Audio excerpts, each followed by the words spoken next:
Ова е вистинска приказна за сторител на семејно насилство.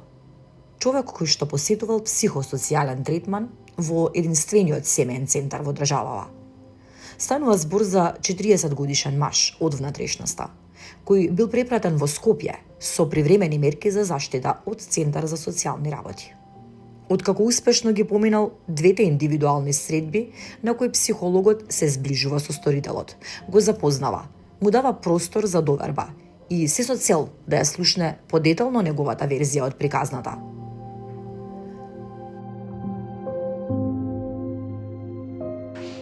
Овој клиент на првата средба дојде поприлично лут,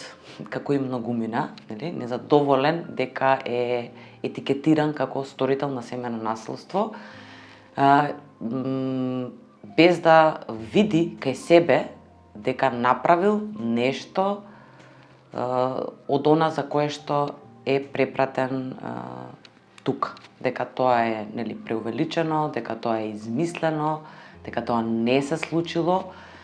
Лут за тоа што го посрамотила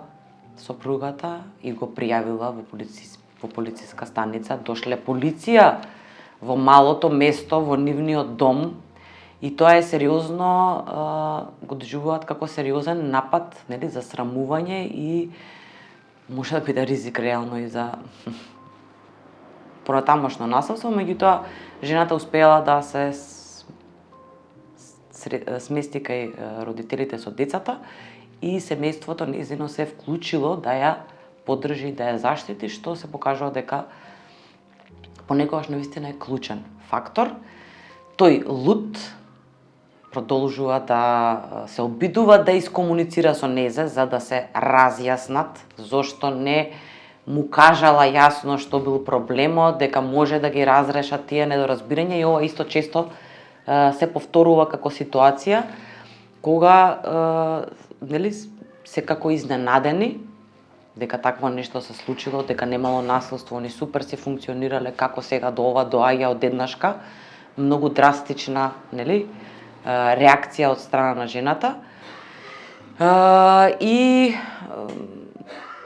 до некаде како да го прифаќаат ова, меѓутоа сепак не се доживуваат дека направиле, не се доживуваше дека направил некакво насилство, и често се случува и кај него беше примерот да мотивацијата е ако го истерам ова, можеби ќе имам шанса да се смириме, да се врати и да си ги гледам децата. Исто така многу се лути доколку и он беше лут затоа што ограничено му е видувањето и со децата. Тоа беше на првата средба. На втората индивидуална средба приказната беше веќе поинаква, затоа што имаше чувство каде доаѓа, со кого се среќава, бидејќи за да стигне до тука поминал и Центар за социјална работа, и полиција, и суд, и тоа биле искуства каде што е гледан само во однос на тоа што го направил, препрашан само за тоа што го направил, етикетиран како сторител, и тука веќе има сериозен отпор кон било која институција која што ќе го нарече како сторител и дојде со одбрана. Одбрана со претпазливост и со недоверба. Меѓутоа веќе на втората средба беше друго и до некаде призна, иако ублажено, во ублажена форма, некои однесување и постапки кога бил под алкохолизирана состојба, кога бил во поинтензивно дружење со другарите и после тоа како се однесувал дома, одредени однесувања кои што и децата биле сведоци, што навистина беше добар почеток, затоа што програмата не може да даде ефект ако некој воопшто не гледа ништо кај себе дека прави со кое што е можно, веројатно, да ги повредува и да им наштетува на другите. Клиентот ги исполнил сите критериуми за да продолжи понатаму, односно да посетува групни средби со други сторители. Но што значи тоа за еден маж? Пред непознати луѓе да зборува за својот проблем. Како функционираат овие сесии? Почна третманот, ви кажав дека третманот потоа беше во група, и првите средби се најтешки, затоа што им се збори за тоа што е насилство и кои се последици од насилство, меѓутоа и секој пред групата треба да зборува за што е препратен и што направил. Практично пред луѓе што малтане прв пат ги гледа.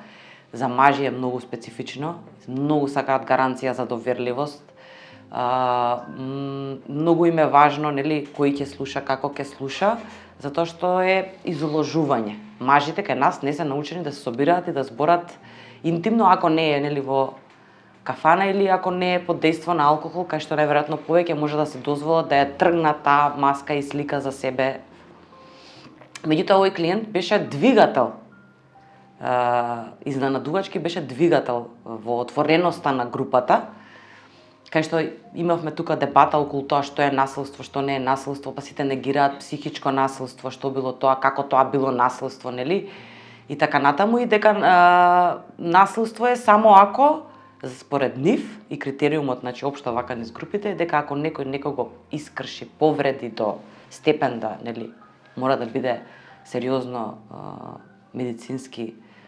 покриен, дека другото не е насилство. Меѓутоа клиентот беше поприлично отворен, ја раскажа својата приказна и кажа и за физичко насилство, призна сексуално насилство кое што го извршувал и што значело тоа во основа. Иако, нели, другите се правеа дека не слушнале никогаш и дека не постои такво сексуално насилство, и тој беше отворен, искрен и кажа дека дури и кога сопругата не сакала или јасно одбивала, тој ја присилувал затоа што тој бил така расположен и тој имал, нели, потреба и таа по дефолт има обврска да го прави тоа, ако не е така, нели, дека после тоа муабетот е дека прави нешто со некој друг, па затоа го одбива него. Меѓутоа, ако се види целиот репертоар на насилни однесувања кои што тој го правил и психичко, и физичко, и сексуално, економско не, бидејќи таа била вработена и располагала со средствата, нели, можела да биде самостојна во некоја мера, беше отворен и мислам дека тоа направи еден ги помести границите и кај другите да бидат поотворени и да не се плашат да кажат што е тоа што го имаат направено и какви се последиците и кај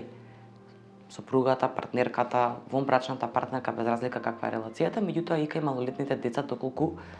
ги има во таа партнерска релација. За потоа, во текот на сесиите, мислам дека секоја следна тема беше како ново, му беше како ново отварање на очи, за да разбере што е тоа лутина, каков е тој кога е лут, што друго може да направи кога се лути. Пошто многу често се зборува во почетните средби, исто беше и со него случајот, за какви се жените, нели, префрлање на одговорноста и наоѓање на однесување кај другиот кој што се провокација и така да си најдам изговор зошто јас така се однесувам. Па не знам, жените како ќе се породат се менуваат, па се однесуваат вака, па ги менуваат барањата, ги менуваат очекувањата. Така да многу се дискутираше и за него беше исто многу важно во делот на темите социализација на мажот, машко-женски односи, очекувања од партнерски релации, нели, што е тоа што е прифатливо за жени, што е прифатливо за мажи, и како овие работи влијаат на нивните релации и на нивното однесување, да се ограничат во репертоарот на однесување, дека не смеат да бидат нежни или дека не смеат да бидат ранливи, или што е дозволено за жената кога е лута. Меѓутоа, клучно е исто така и една сесија кај што збориме за одговорност. И има примери кај што ги читаме и тука беше исто така многу тој вклучен во дискусијата за да им се разјасни дека на крајот на краиштата секој е одговорен за своето однесување. Партнерката, жената може да се однесува на таков начин, меѓутоа тој е одговорен за тоа како ќе возврати и ќе одговори. Понатаму како се одвиваа сесиите, пошто збориме и за комуникација, збориме и за стрес, збориме и за срам, мислам дека исто така е една многу клучна тема поврзана со мажи, и за моќ, контрола и самоконтрола, бидејќи тоа е обидот кога се чувствувам дека ги губам другите, кај него беше тоа примерот, дека сопругата полека се повлекува, е незадоволна, е да уште повеќе се обидам да воспоставам контрола за да не ме остави и да не ме напушти, што во суштина резултира со уште поголемо насилство и секогаш важно ни е да сватат што е тоа, без разлика дали децата се директно изложени или не, што е тоа што го гледаат и што е тоа што го учат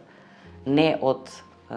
вербалните пораки, него од однесувањето помеѓу родителите, од однесувањето на родителот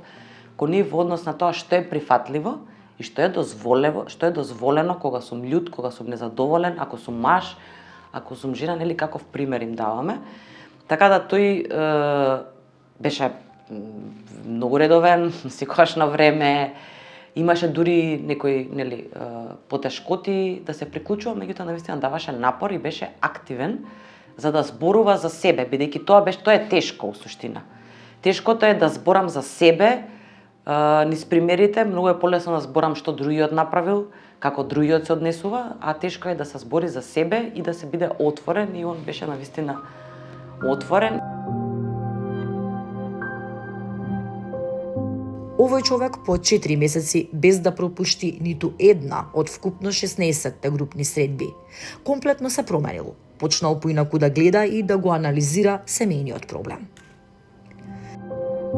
Идејата веќе дека можеби и таа нема да се врати на крај беше прифатлива, на почетокот беше страшна. Мотивацијата беше таа, ќе се вклучам за да види она еве дека соработувам, за да ми се врати, и многу често е тоа исто така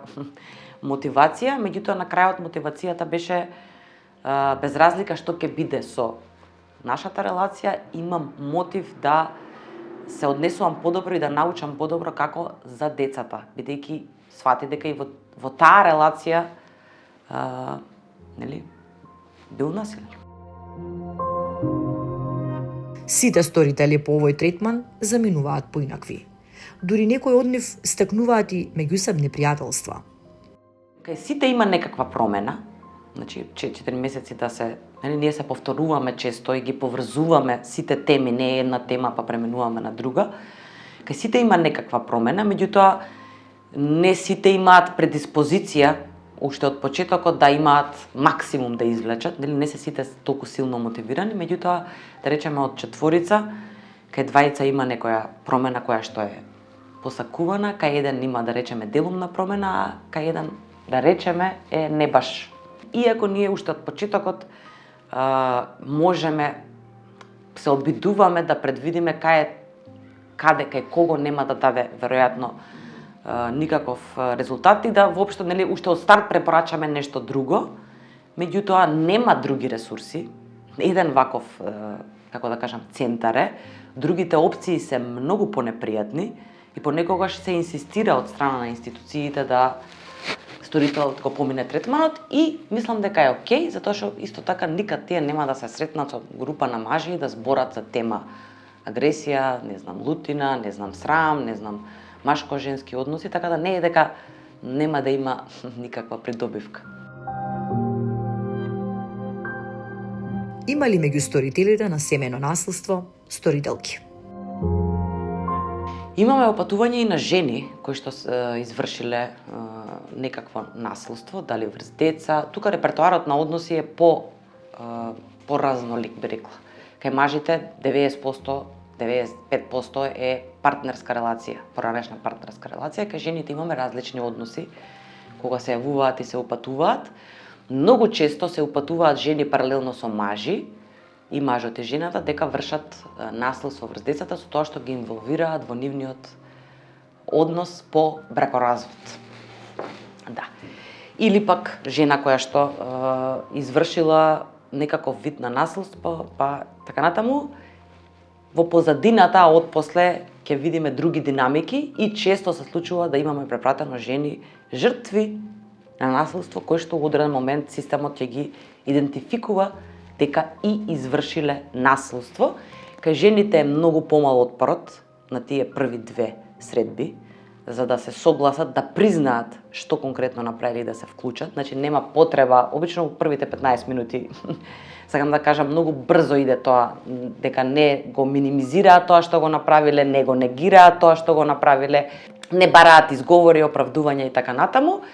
И динамиката на женската група исто така поинаква, бидејќи жените од почеток се многу поотворени, немаат проблем да зборуваат за себе, за своите искуства, но и тука исто така има разлики.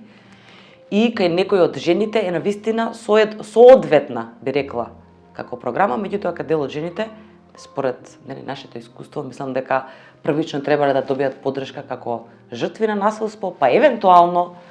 во текот на процесот кој што низ институциите може да трае 2-3 години работите да се усложнат во однос на децата, да